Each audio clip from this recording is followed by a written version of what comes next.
Good day, everyone. I am Jeto Luis B. Flores, and I'm here with my partner Lance Ugatillo, and we are here to discuss our topic about fire safety and explosion hazards.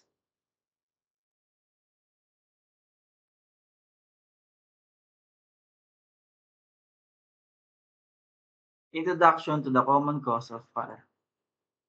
Fires can start for a variety of reasons, but most are caused by human activities or natural events. Common causes include faulty electrical wiring, unattended open flames like candles or stoves, and a proper storage of flammable materials, and natural causes such as lightning strikes or extreme heat can also spark wildfires. Understanding this cause is the key to preventing fire-related accident and ensuring safety. Next,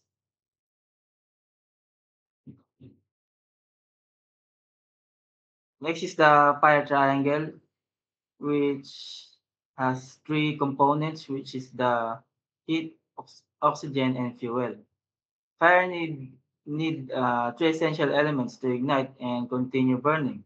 It's known as the fire triangle. First one is the heat. This is the energy source that raises a material to its ignition temperature. Next is the oxygen. This is usually from the air. It supports the chemical reaction that sustain fire. And fuel, any combustible material that can be burned. If just one of these elements is removed, the fire will be extinguished. That's why it's important to understand the fire triangle. It's crucial for both fire and prevention and firefighting. Next,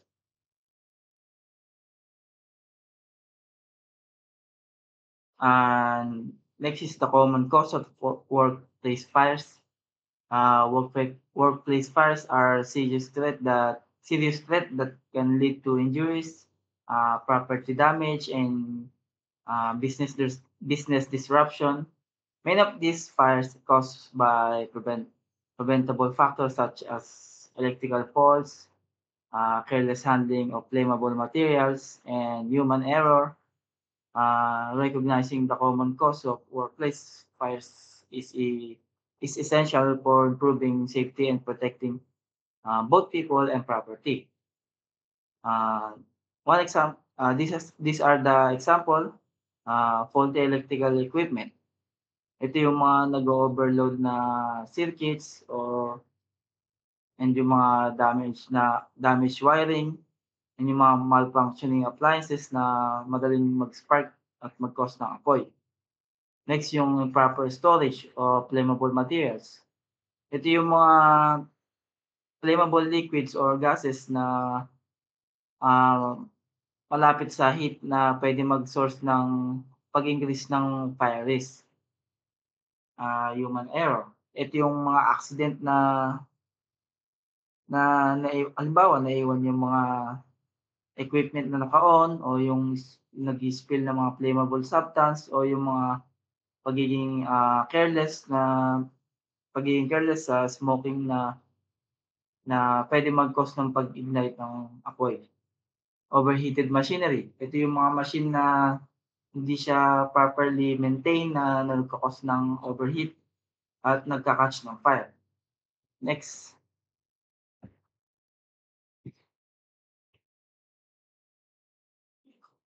Next yung explosion risk in industrial settings.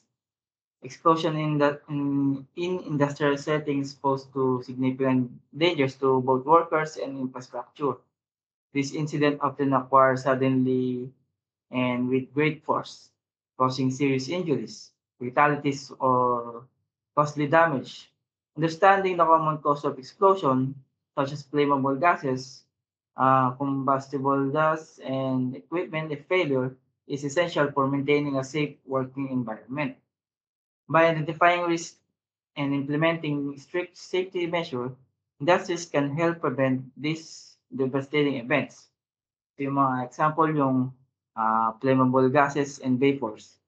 Ito yung mga nagli-leak o nagbi-build up ng gases like propane, yung methane or yung hydrogen na nagle-lead sa pagsabog o nagle-lead sa explosive reaction kapag ito ay na-ignite o kaya nag-spark, gas accumulation. Ito yung mga particles materials like yung flour, coal, o yung metal na nagke-create ng gas clouds na nagko-cause nung pagsabog once na ma-expose sa heat o kaya sa spark. Chemical reaction, ito yung mga improper handling o yung maling pagmi-mix ng reactive chemicals na nagko-cause ng serious explosion. Next yung pressurized equipment failure. Ito yung mga tangke, mga boilers or pipes na mayroong high pressure kayang na kayang sumabog once na mag-fail or hindi siya improperly maintained. Static electricity. Ito yung mga in certain environments, yung mga static discharge na kayang mag-ignite ng flammable materials or kayang mag-vapors. Itong mga 'to naiiwasan 'to kung tayo ay mayroong strict safety protocols o mayroong proper ventilation, regular maintenance or may training in prevention explosion na incident sa industrial environment. Thank you. Next is Mr. Alonso Gatilla.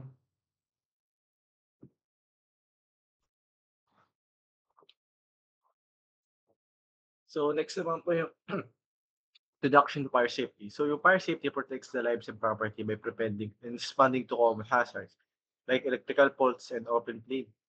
Main goals are prevention, detection, evacuation, and suppression. So kagaya na sinabi ni Jetro kanina na dapat magkaroon ng fire safety para ma-prevent yung apoy na umpisa pa lang o kaya magkaroon pa lang spark ng mga electrical fault is ma-prevent agad para di na agad dumala at tingnan din yung mga main cause nito sa mga BIOS establishment. Dito rin makikita yung evacuation, yung suppression. Yung evacuation is makaalis agad yung tao sa building at suppression para ma-prevent agad or matanggal agad yung apoy, buksan.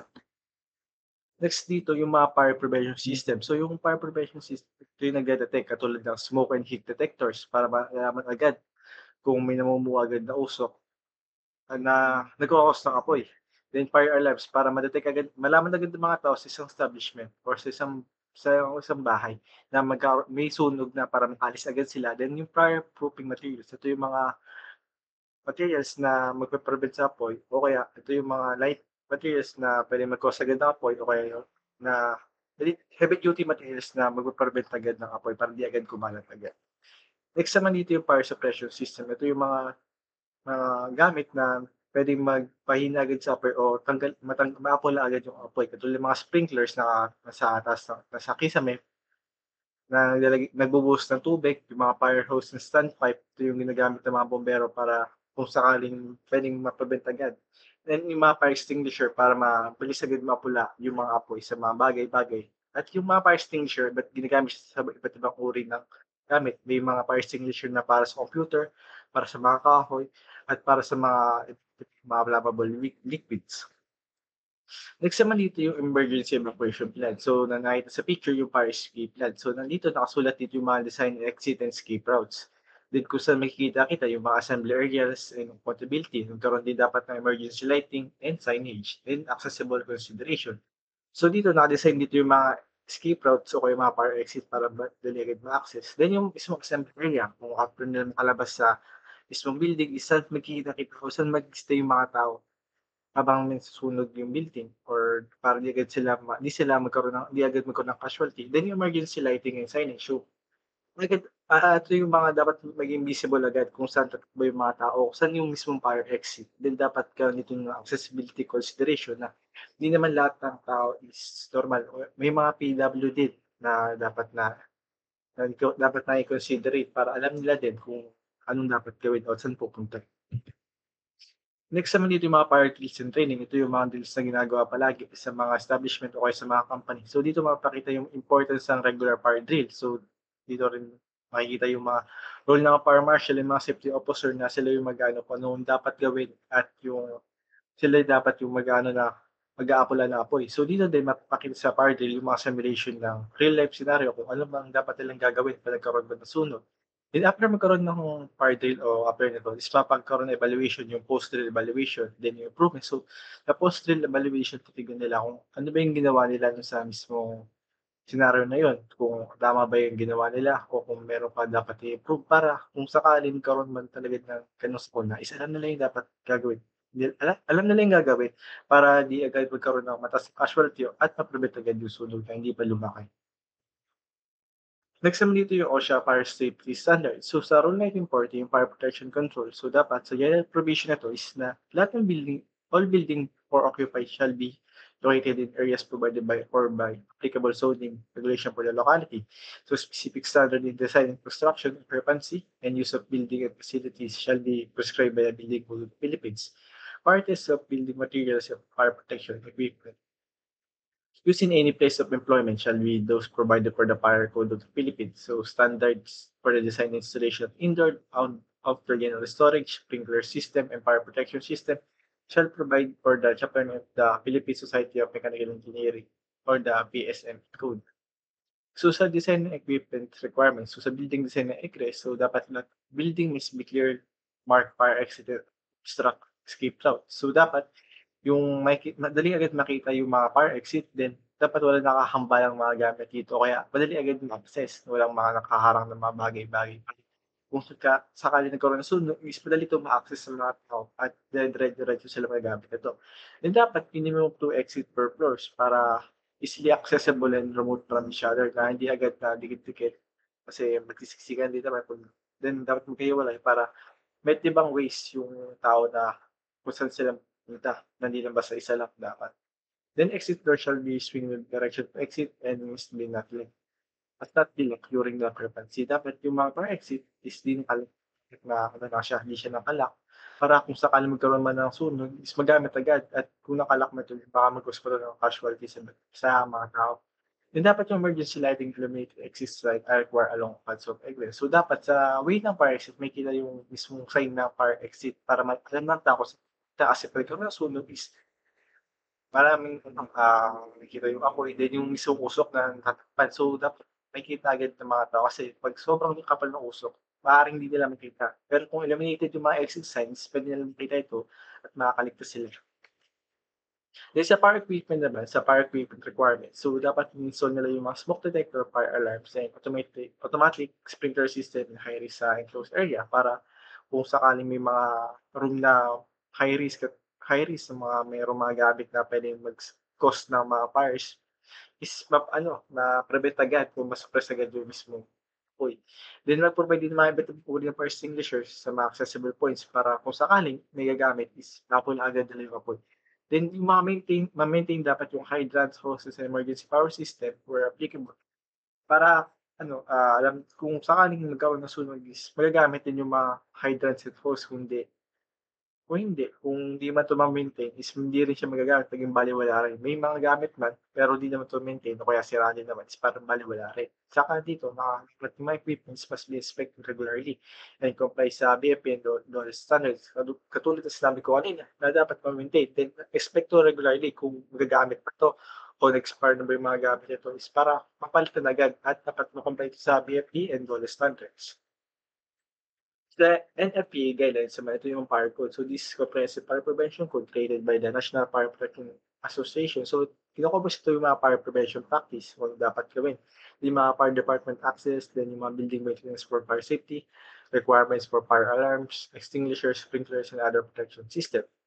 So sa NFPA 101 sa Life Safety Code, this code focuses specifically on protecting people during fire. So includes dito yung mga building design for safe evacuation, requirements for exit, emergency lighting, stairwells, fire resistance, standard for walls, doors, and materials.